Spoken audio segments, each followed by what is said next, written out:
Le projet RadioTarget vise à développer des moyens thérapeutiques innovants pour des métastases hépatiques de cancers extrêmement fréquents, qui sont les cancers du côlon, de la prostate ou du sein, pour lesquels il n'existe absolument pas de moyens efficaces pour le moment de traitement, ni par la chirurgie, ni par une chimiothérapie classique.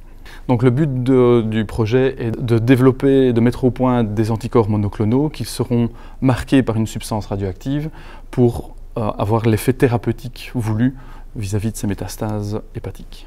Les différents acteurs sont entre autres des laboratoires de l'Université de Liège et une PME liégeoise qui sont en charge d'identifier des cibles moléculaires accessibles, d'en valider in vitro l'efficacité et également de créer un lien solide entre cette molécule vecteur et la substance radioactive.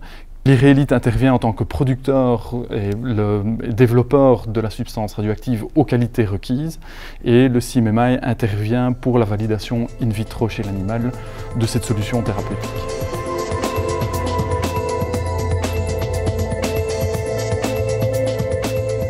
Notre rôle spécifique ici, lorsqu'on nous aura fourni ces anticorps radioactifs développés par nos autres partenaires, ce sera de les tester dans des modèles in vivo.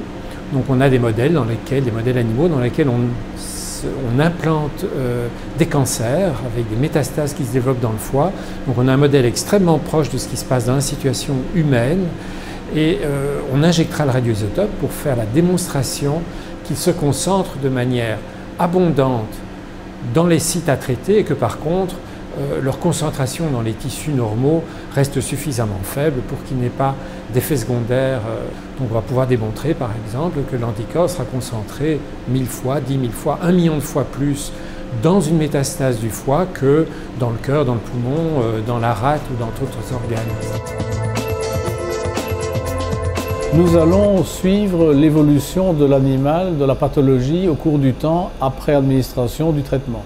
Une image d'IRM, c'est une cartographie de l'eau qui se trouve dans les tissus.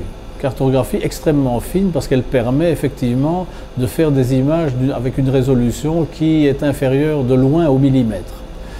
Et dès lors, vous pouvez suivre avec grande précision l'évolution du volume et la régression du volume d'une tumeur. L'évolution du volume positive, c'est mauvais signe, puisque ça veut dire que la tumeur progresse et le traitement a peu ou pas d'effet. Par contre, la régression du volume est un bon signe, la tumeur a une tendance à disparaître. Expliqué en gros, c'est à peu près comme ça que ça fonctionne. Et donc nous serons à une méthodologie parallèle au suivi post-administration des anticorps.